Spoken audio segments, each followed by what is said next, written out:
Hello, friends. The crew of our dear, polluted, and unique spatial craft.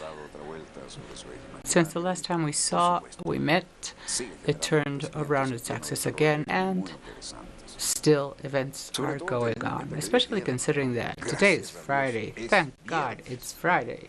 Shabbat Shalom. As-salam alaikum. Thanks, boys. This is the wish of peace of the three great monotheist religions that cohabit in peace in this Republic of Venezuela. All the credos of the creeds cohabit here, and that's a blessing. Look at the surrounding and see how things are. We must value this and thank you and preserve it. We have changed our program. That delayed us, and the trip of Puigdemont, we're going back to Catalonia again, didn't influence the situation of legislators.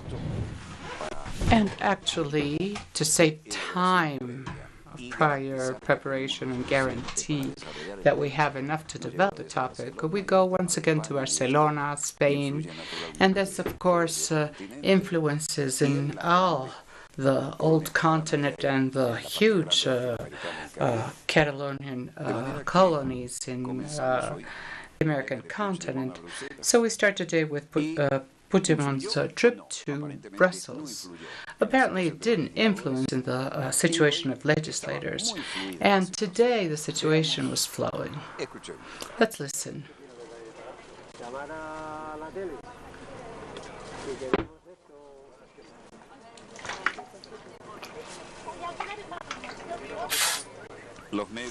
The media met outside the prison, several outside and several lawyers outside the prison. The attorney of the Catalonian leaders in jail, Andreu Van Heijden, said that I am fully convinced that Puigdemont's attitude at other people has not influenced the decision taken. I am fully convinced that Puigdemont's attitude has not influenced the decision that has been taken. The same decision would have been taken in any other circumstance, whether he went outside for the weekend. It's the same. The resolution is clear. We're going to object, of course. The topic is that Carles Puigdemont, dismissed by Madrid as a Catalonian leader after the declaration of independence in the region, went to Brussels and failed to appear in Madrid to reply to the charges of rebellion, but 9 associates were arrested and are waiting a possible trial. The answer of socialists is news. Together with our deputies and senators, the need to join efforts, the need to get a great a joint candidate with a contribution of all political spaces in line to defend freedom, amnesty, and our institutions, in order for everybody to know our completely erroneous interpretation of Article 155, what they want us to make us disappear, and we are not going to accept the situation. The coordinator of the European Catalonian Party is talking. These elections, of course, will come after everything this country has done. That organized a consultation November 9. This country organized a referendum on October 1st.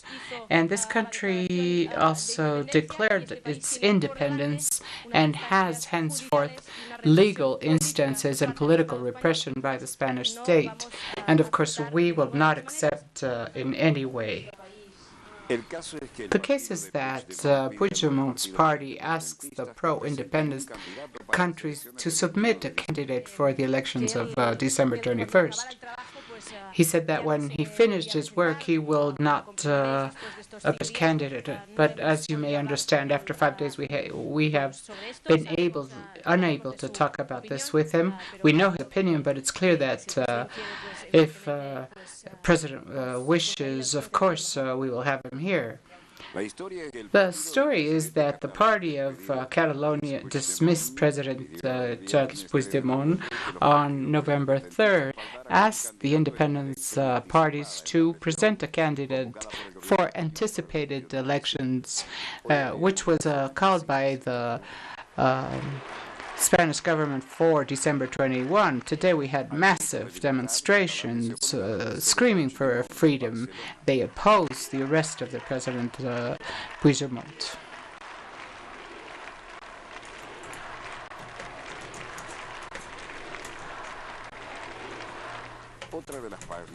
Other poster said that any principle beyond money.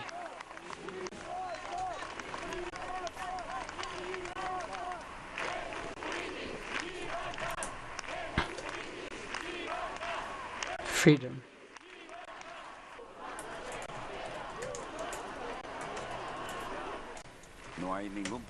There's no principle linked to money. And a resident in Barcelona, 46 years old, Joan Ramon, declared something about this collective feeling. Meanwhile, Puigdemont is in Belgium. Freedom for political arrestees.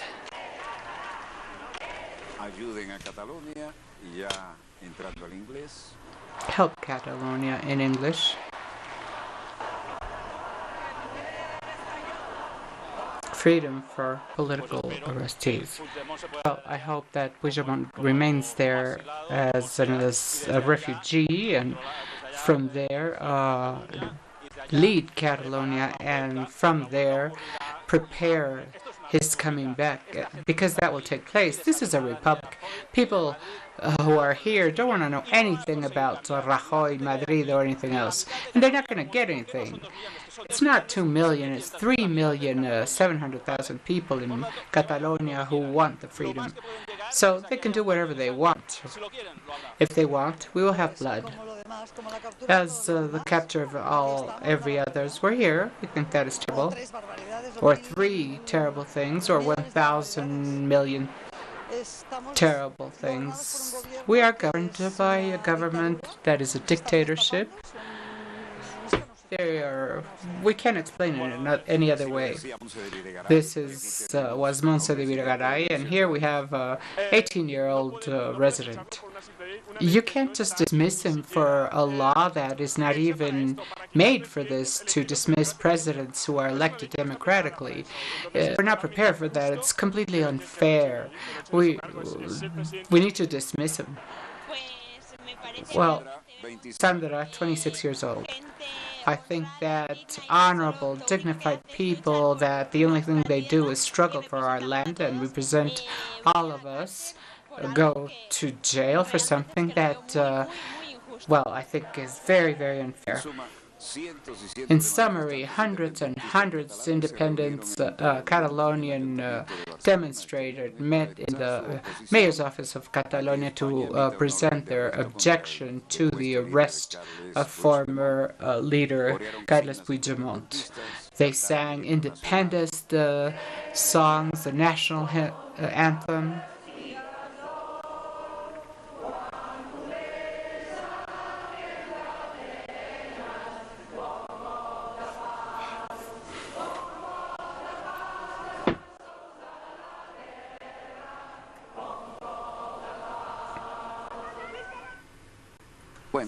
Well, here we have Minister of Foreign Affairs Arreaza crossing, accusing Canada of applying illegal actions of Venezuela. I think This is an old picture because it has 7 stars. Our current one has 8. The thing is that this is a high-level movement, and of course what is happening in Venezuela affects the geopolitical policy of the entire area. There are also attitudes to be taken regarding the very low conduct of the Colombian president, and we will talk about that if we still have time. Let's not forget that there are important declarations here. In this regard, we just received a text that illustrates the situation. The Foreign Affairs Minister Jorge Arraza denounced that the government of Canada pretends to impose illegal actions against the Venezuelan institutions after they decided to sanction President Nicolás Maduro and other officials of our nation. On the other hand, the answer of our president was adequate and sound, and this is a matter of defense of Venezuelan sovereignty. According to the Canadian Minister of Foreign Affairs,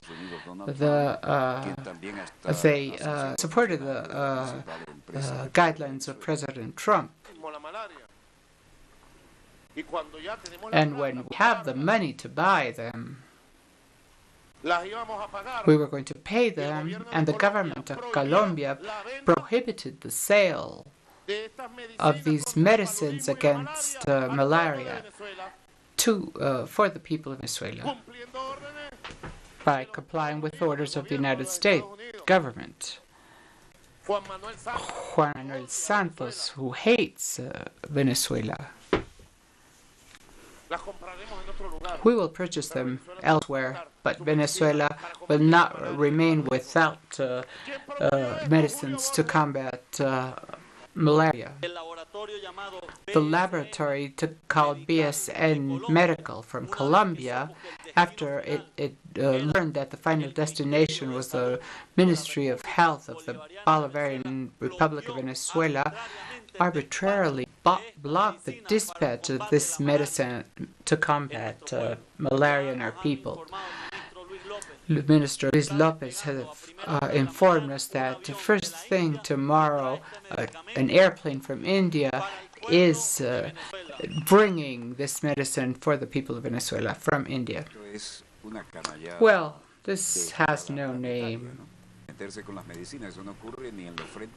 This doesn't even happen in the war front block of medicines. This is an essence of quality of life. And the Colombian president, somehow, we have to call him by his title, impeded to take care of malaria in Venezuela. Santos decreed the laboratory, one of the few manufacturers of the medicine against malaria, and kept this laboratory from selling it to Venezuela. The minister denounced these measures, and yesterday, medications were about to come to the laboratory, and once they knew the destination was the Venezuelan Republic, they just blocked it. The dispatch by direct order of the Colombian president. Maduro, as we just listened, accused Juan Manuel Santos of leading the attack against the economy. Well, health, of course. And we have a documentary today, Venezuela, Dark Cause by Orlando Calvo Espino. 32 years ago, September 24 of 1985, in a witch hunt in Ecuador, really a witch hunt, that took place in Ecuador against all Colombian leftist citizen. Calvo Espino, resident in that country, and was studying journalism at a Central University, and very well-known critique of the Colombian government, was detained and disappeared in Quito during the seizure of a businessman. He was He was seized and gave no water or food and remained 5 days in these conditions. Without having proved any punable fact, he was detained for 3 months without adjustment and was liberated thanks to the planetary protest. In this regard, he went to Lima, Peru in December 1985 because of the great world pressure. And these authorities demanded his immediate to leave the country, who went to France protected by UNHCR. And he's an investigator and denouncer of the terrorism of the state of Colombia and the aggressive policy of the United States, especially against Latin America. This state terrorism in Colombia needs no explanation, it's permanent. He has interviewed personalities as the U.S. sociology James Petras, French-Spanish Ignacio Ramonet, Presidents Fidel Castro, Chavez, Correa, Pierre Ricard, Jacques Uyot, members of the Medellin cartel Pablo Escobar, Peruvian generals, and supporters of Sendero Luminoso for his work, Peru, Possible Paths. José Pepe Hernández, José Basulto, pointed out as responsible of great terrorist crimes.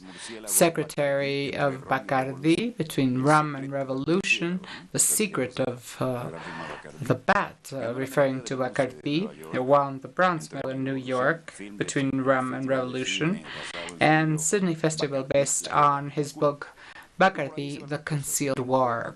So we have a documentary here we would like to share with you.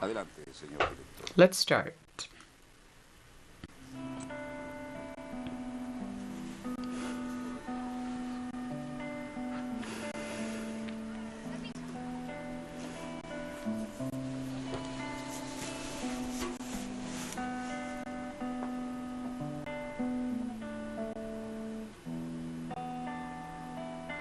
Venezuela, The Dark Cause, documentary by Hernando Calvo Espina. We've got to have the strongest military in the world, and we occasionally have to twist the arms of countries that wouldn't do what we need them to do.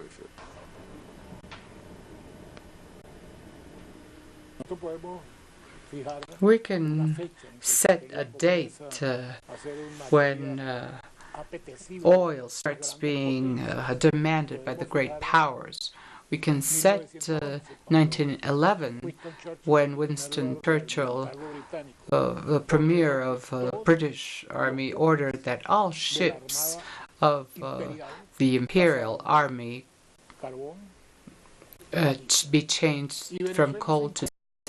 And he incorporated this dance of oil with strategic ends because oil was exploited by companies of both great empires of the time, both the dying and the just born, England and the United States. And since 1925 until 1961-62, the large amount of oil exported throughout the world came out from Venezuela. Not by Venezuela, but oil companies established in Venezuela that were the greatest companies around the world. When OPEC was founded in 1960, Venezuela produced more oil than any other member. In 1960, we produced twice than what Saudi Arabia produced, and that was the policy that determined coups, invasions, threats. England and Germany attacked Venezuela in the morning, La Guaira, December 9, 1902. German and British ships invaded Venezuelan waters and took as prisoners Venezuelan ships. They debarked and occupied Macuto. The president called to arms to defend our sacred land. The president of the Republic, Cipriano Castro. This was in the morning of December 9 of 1902, La Guaira.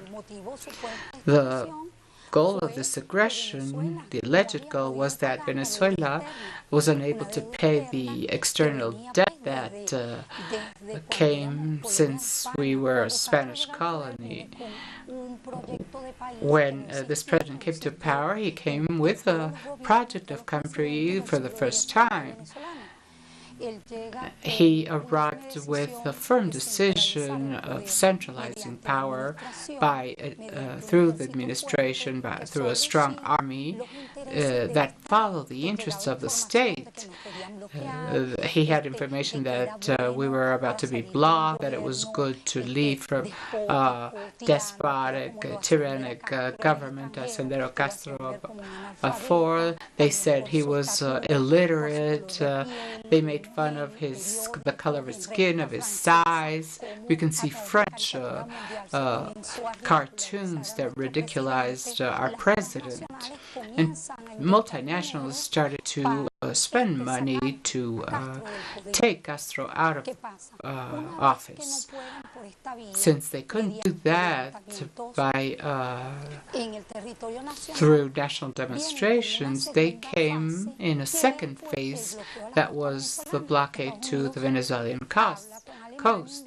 The United States talked with Germany and England and told them that they would allow a peaceful blockade, but there should not be any aggression unless they shouldn't take over Venezuelan territory. In December, they started bombarding Puerto Cabello and then Maracaibo.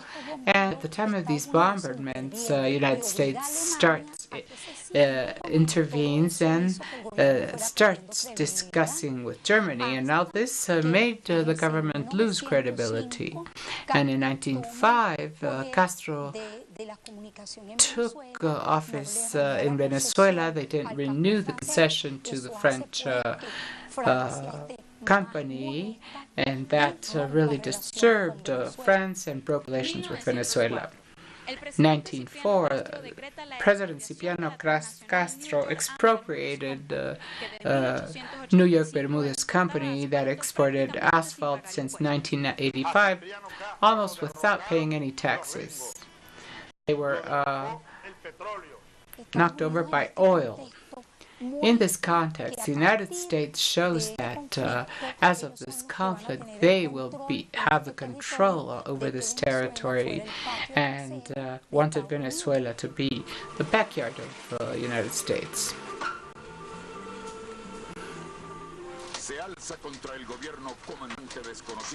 An unknown commander called for a coup against the government in February 4, 1992. Urgent. A parachuting commander who was unknown, attempted a coup against Carlos Andrés Pérez, the president. There were confrontations in many cities of the country. Revolutionaries attacked the Miraflores Palace and the presidential residence, La Casona. President Pérez escaped miraculously and announced he dominated the situation. One parachute commander, Hugo Chavez, assumed the responsibility of the movement and came over for now because the goals were not achieved. This strong force, the Bolivarian movement, allied in a great national force with the great social forces of the country and the continent, will transform the Venezuelan destination. The hatred of certain media in Venezuela didn't even start since the date when President Chavez took office, but appeared in February 1992. Since that time, they started satanizing his figure and his project that vindicated Bolivarianism. He started changing the figure of Latin American military and tried to build an image that fortunately the Venezuelan people did believe.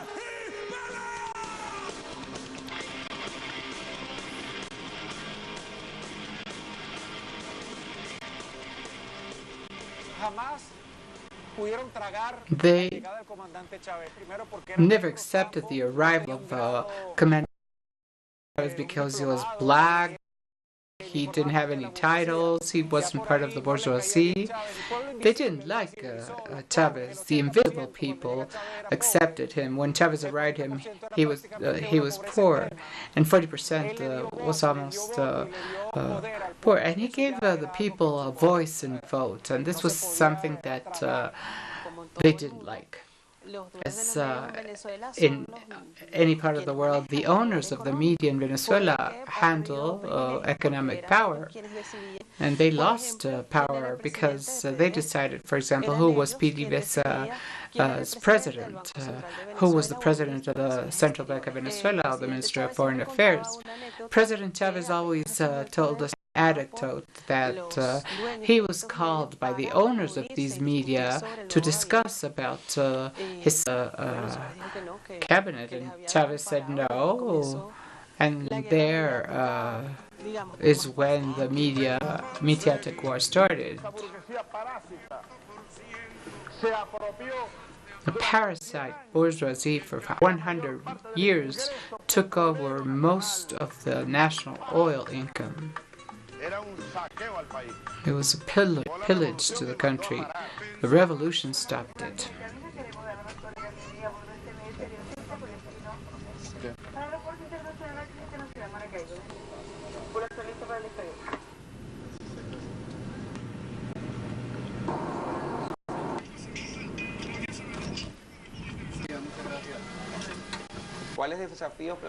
The challenge that Chavez presented first was to rescue the idea of sovereignty.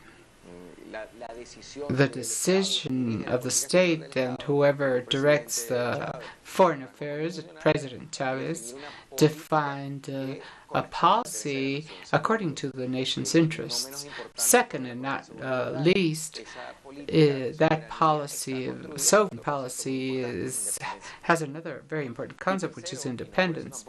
And third, and not less important either, is that this policy of independence and sovereignty has a specific goal in management and of natural resources. Of course, this collapsed with the U.S. interested in terms of natural resources and independence, and there was a scale of actions from the United States aimed to Chavez, against Chavez. That's why it's interesting to listen what they say in discussions. Lately, the United States has had an aggressive policy. No, it's that policy has been permanent in the 1900s, and it's related to a very rude attitude, quite paranoid, of course, by the United States against Venezuela. Obviously, Venezuela is important because they're the third largest supplier of petroleum. I would say that Mr. Chavez from the State Department may say this, probably doesn't have the interest of the United States. They were all defeated. After Isaías Medina, Carlos Delgado, Rómulo Gallegos, a great writer, defeated. And the main reasons was oil.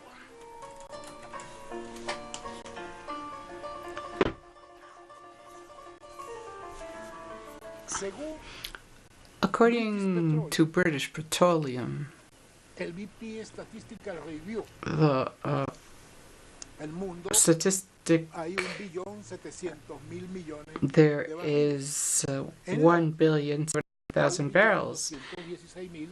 In OPEC, it's 1,216,000, and in Venezuela, with PDVSA certification, these 298,000 I was telling are equivalent to 17.55% of the entire proved reserves of the world.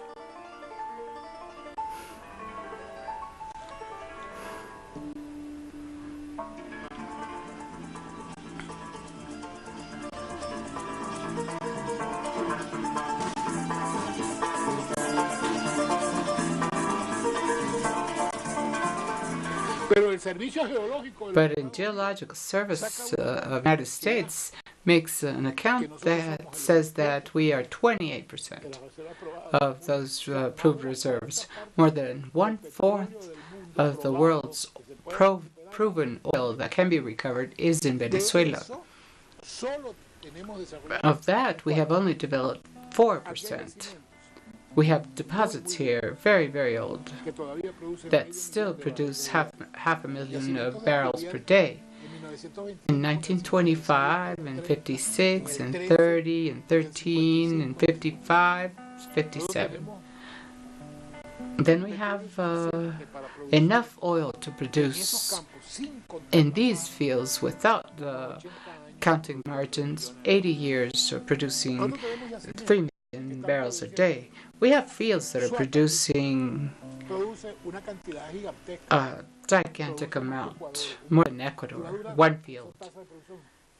And at that's going to last 532 years. Here, it's going to last 1,942 years.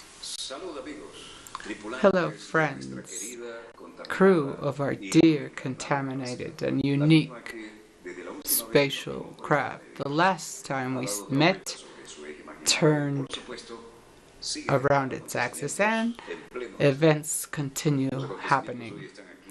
The events are here. Scenography I have designed. My role is not frequent. I'm going to be interviewed now. The greatest oil wealth of the planet is not in Saudi Arabia, nor those small kingdoms that protect the United States to keep the head over their shoulders and the crown over the head. The true oil wealth, among others, is here in the Republic today, Bolivarian Republic of Venezuela. This strait here, if you sink a great boat here, transportation of 45% oil production is lost. We can see here that's the great production in the United States. They go by the Big Sea, they go south of Africa, they cross the Cape, they go up the Atlantic and follow by the Caribbean to the east, and after 45 days they enter to Texas. It's a critical situation of strategic risk. The planet's greatest oil wealth is here. It's not at 45 days, it's 4 or 5 days away. 10 to 1 is the proportion. Therefore, nationalizing our oil wealth has generated huge attacks in the Pentagon. And besides, the Yankees asked us to accept their military bases. That could have happened, but with our eternal commander Chavez, we said absolutely no. So the brothers of the Colombian neighbors 7 times with 7 U.S. bases. Now, we must clarify that Venezuela not only has oil, it has strange minerals, biodiversity, which is the present and future, and it also has something that probably justifies the future war. Water, huge amounts of water. And from the day when Maduro took office, this has never stopped. It has been a continuous coup, and when he won the elections, the opposition didn't acknowledge it. This opposition is completely against our country and works like an occupation army, purchasing consciences with U.S. dollars, so with no masks. They directly support the United States, and all this has made us this crazy situation in Venezuela. This has been created by these dirty minds, because please see the difference. You see the Chavez demonstrations, red demonstrations. They are full of happiness, drama, songs, hopes. And look at the opposition demonstrations, hate, destruction, shouts. They have burnt maternity hospitals. They have murdered youngsters among themselves with homemade weapons. Yesterday, for example, they burned 51 buses that are aimed to the people, and now we have more than 200 buses that have been burned. They have destroyed the subway, schools, universities. They have called violence and the coup with direct messages to the armed forces, and they have purchased young minds, making believe that they're doing patriotic work, and they're paying them, and they're paying armed criminal bands to create chaos and act as an occupation army.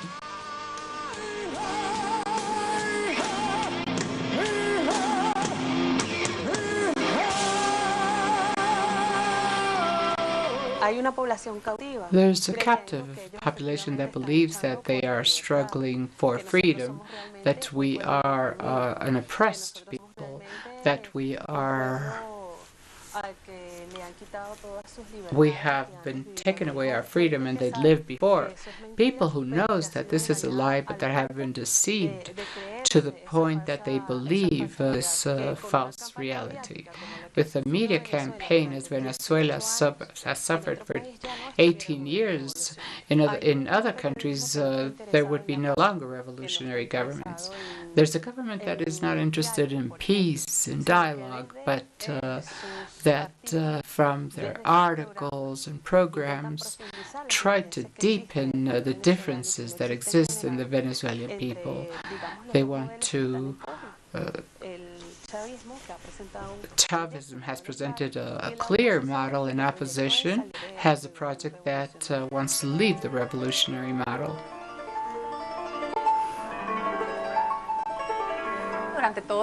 Throughout all these years, we have built an image of Venezuela which has been distributed in every possible informative sources: sports, artists, singers. In all information forces, you have distorted information on Venezuela. The people throughout the world they are expert in Venezuela, but they have never stepped on this country. They have no direct relation with what is happening here. Journalists in Venezuela are telling a story because they have the order to tell about the hunger in Venezuela, the needs for medicines. What would happen if those orders would be received to tell about Colombia? What would happen if they received those orders to tell about Brazil or to tell about Mexico? But when they cover Mexico, they don't cover hunger, lack of medicines, the difficulty to access public services. They don't go to tell that, and that's what's happening, and this is clear. Journalists, foreign journalists, come to tell the history that they are ordered to. Live images of opposition demonstrations in a great avenue in Caracas. They arrive there, they are withheld by the National Guard, their confrontation, and that's the image that is repeated. But beside this small place in Venezuela, a huge amount of things is happening in Venezuela that the world media are not covering, not because they're unable.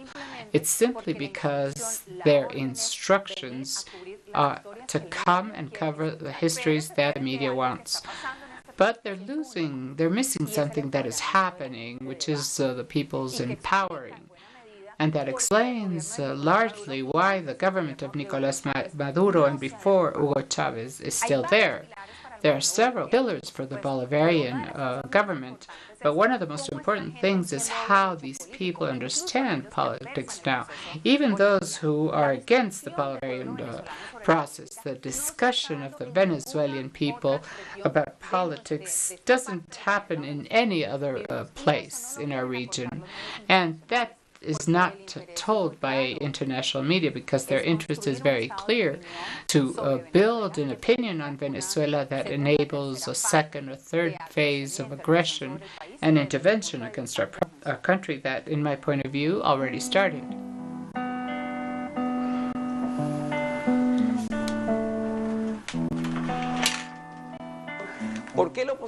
Why does the opposition insist so much on humanitarian crisis? Because humanitarian law includes humanitarian incursion. A country who suffers hunger, earthquakes, catastrophe creates a wave of humanitarian intervention. In Venezuela, we don't have any lines. We have enough fruits and vegetables, and they are highly consumed. But the products that are highly consumed, production is 85% concentrated in 2 or 3 companies. And basic products for Venezuelans, corn, rice, coffee, sugar, the production levels are relatively high if we compare it with the 80s and 90s, even on a per capita basis. It's not the production what explains the queues of some products or increase of prices. If it's a problem of production, we do get the products in the black market, so somebody imports them in case of imported products. The state gets the money through oil exports in 85%. It provides preferential rates to the private sector, but when they make the conversion, they don't use this preferential rate, but they use the highest in the market, which is the illegal, disproportionate market which behavior is associated to electoral or highly conflicted modes. In 2014, we delivered the state delivered the pharmaceutical industry around $2.5 billion per year to import medication. Since 2013, we started seeing scarcity among movements. In 2014, we had $900 million. The difference is a lot. The increase is a lot, but it's not that we are sicker, but and we're not sicker either. It's not a problem of assignment of resources. Resources have come down because of the oil prices, and assignment has been maintained in terms that are relatively above the historic levels. So scarcity is not justified by this. All these economic aggressions that are against the people, it's not against the economy, but against the people, have a political intention and generate social instability and disturbance because, of course, looking for a medication and not finding it causes anguish. But all this comes with a psychological war. The responsibility effects are diverted through a psychological and publicity campaign that showing that the guilt goes to a failed socialist model. When one happens is that it is in the market. Something similar occurred with Salvador Allende in Chile. 1973, we had long queues to get products, but import levels never fell. And after Allende was overthrown, things appeared again. But as Nixon himself said, the idea was to create chaos in the economy because he didn't want to see a different system and government to consolidate successfully. I think that they try to sell the idea of a failed state and propitiate this failed state. They create an economic war, which is not a result of conspiration. It's the same as they did with Salvador Allende. We're looking at the pharmaceutical industry or large industries. Venezuela is not in default. It's paid out its debt, and such an important product as medicine and are very necessary for the people. I think that interventions have created this idea of a failed state with a political control behind. In relation to the actions of the Venezuelan governments that violate human rights of essential rights of freedom, we continue in a close work with Congress and other stakeholders of the region. President Obama will sign sanctions and coordinate their enforcement. These sanctions represent the commitment of the U.S. government to support the Venezuelan people to protect its democracy. You can be shorter. Two warplanes in the airport of Maracaibo.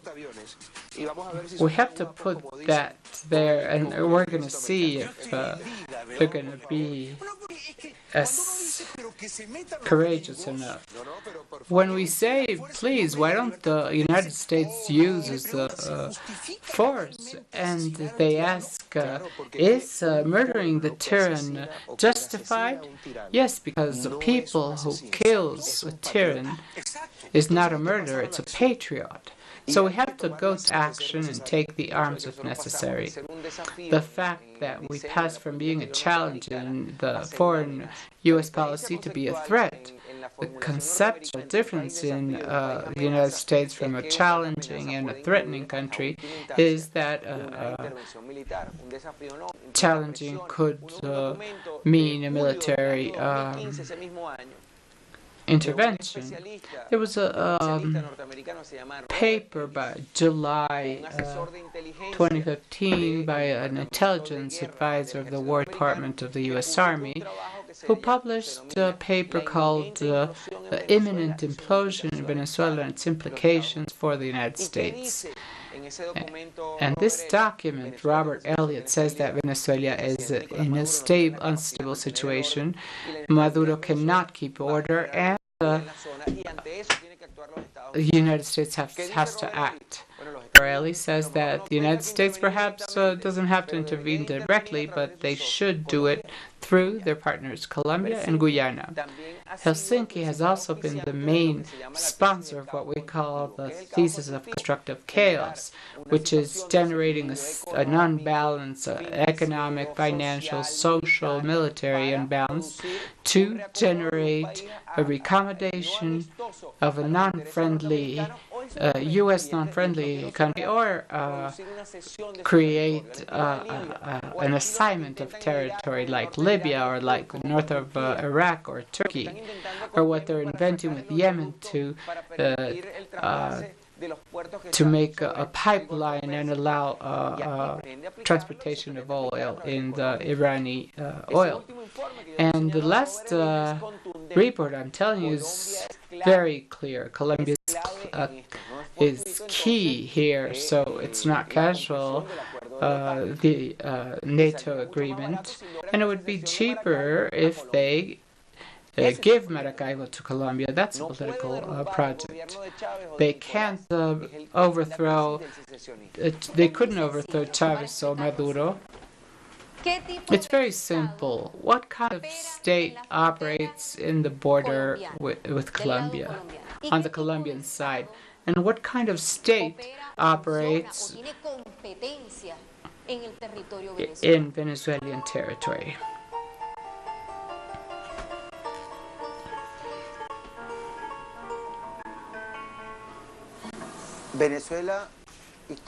Historically, Venezuela has covered social debt of Colombian governments with the population. In these last 2 decades, development has considered a population of around 6 million Colombians. Why do Colombians come to Venezuela in these last 2 decades? Essentially because social processes developed by the Venezuelan government are related to the care of citizens regardless of where they were born, and Colombians are much more attracted and benefited. One, because of the geographic scenario where they can arrive and be covered at the social, medical, and even political levels. The Colombian government has not understood the dimension of sustaining such an important number of Colombians here. And the Colombian government has assumed the paramilitary as a government policy, and paramilitaries who came here with the goal of murdering President Hugo Chavez was conceived from a Colombian policy. That is why more than 300 parapolitics, governors, representatives, senators, some already condemned by the political decision in Colombia, they are Colombian paramilitary in Venezuela, but there's an upper phase of paramilitarism induced by Colombia with Venezuelan natives.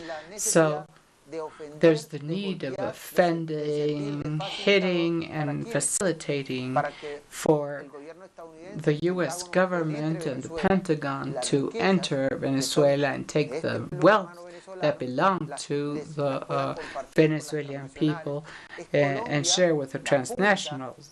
Colombia is the stakeholder that will do this.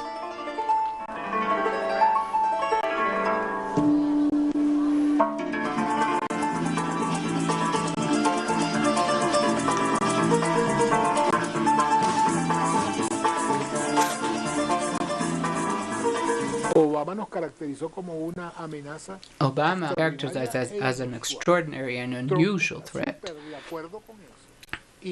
And Trump fully agrees with that and says it directly in this America First energy plan. There he says that Venezuela, Iran, and Russia are the goals. Military threats are real.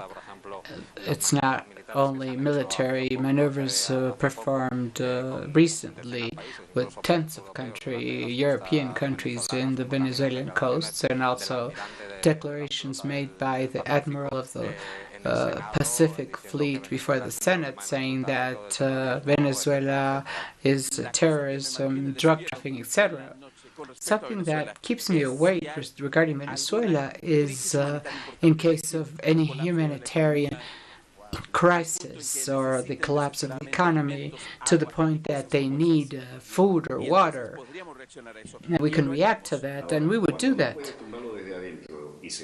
If you can't overthrow them from the inside and a crisis is created, they create a humanitarian to avoid bloodshed, to avoid expanding to neighbor countries. Good people appear and say that it's a hemispheric problem. We have the truth on our side, and we won't have criminals from eternal oligarchy and extreme right together with the State Department to assault the political power in Venezuela. They are wrong with us. They confuse the country. A government that respects the people of Latin America. Simón Bolívar.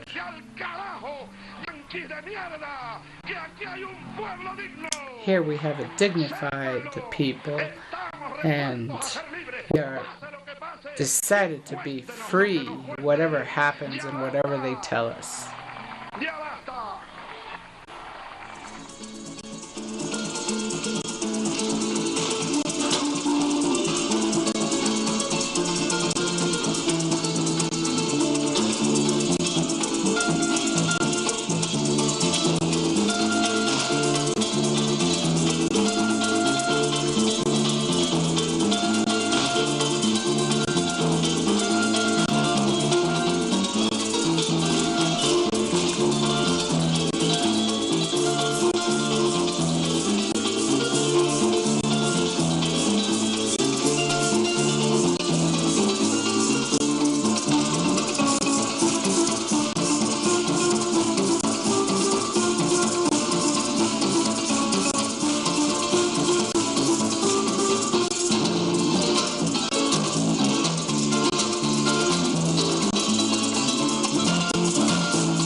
Ese es el gran tema. That's the El great topic. petróleo. Oil. Pero además tenemos But beside this, minerales estratégicos. we have strategic minerals in large, huge amounts. Biodiversidad. We have biodiversity. Tenemos cantidad de elementos We have todavía no huge descubiertos, amounts of ¿cierto? non-discovered elements, and some we don't want to discover by the time being, but we also have water. La guerra del futuro puede The ser war of the future could be because of water. It's a blessed land. 6 millones. And besides this, we have 6 million Colombians who decided Era mejor vivir de este that lado. it was ¿Por qué? better to live on this side because over there they didn't have free health or education for their children. Mucho menos un futuro. They didn't have a future and less a present. Y esta gente, And these bajo el estilo people del traidor Santander, se bajó los pantalones, no una, no here dos, no tres, 7 became veces, traitors con 7 7 bases. times with 7 Pero además, U.S. bases. le cedieron And orden. besides Estos hijos this, and listen to de me, Bolívar le these, cedieron la soberanía they del espacio aéreo, marítimo y assigned the terrestre sovereignty of the a las air, tropas de land, ocupación and de Estados sea Unidos. sovereignty to the U.S. ¿De qué troops. nivel de degradación What humana level of human degradation el de esos are we líderes? talking ¿Mm? of those De esos leaders, presidentes. those ¿A qué presidents? nivel llegaron At what para que los levels gringos they los pudieran reached agarrar de for donde los agarraron, the Yankees to take para them que hicieran esa and do brutal traición, this and no solo a su patria, a los make conceptos de this la brutal humanidad, nuestra querida, contaminada y única. and become traitors to Bueno, their own Esa es country? la realpolitik. Well, Como that's dicen en the Europa, lo que tenemos es eso. realpolitik, and that's Y a what we eso have. Sabemos muy bien cómo And responder we y know tenemos very que well how adaptarnos a to esa realidad. reply, and we have to adapt to this En fin, reality. donde quiera que se encuentre Wherever entre ese you lado are de ese on sector, that muchas side gracias por of the permitirnos screen, estar allí con thank you very ustedes. much for allowing us to Desde el be estudio with 3 de you. Venezolana de From Televisión, Study canal 3 of pionero Venezolana de de la televisión Televisión, a venezolana, pioneer finaliza Venezuelan aquí channel, Dossier, el programa decano. ends this Todo el program hemisferio Dossier occidental en la that información belongs to the internacional vía Western Hemisphere, No ingresen a la hemisphere via estadística. Los satellite. esperamos el lunes, Dios mediante, We a la hora de will costumbre. meet again on Monday at the Por same favor, time. cuídense. Los Take necesitamos. care. We need Les habló you. Walter Martínez, This is productor y Walter conductor de Martinos, Dossier. producer and Y ponga conductor usted el of cambio, Dossier. señor.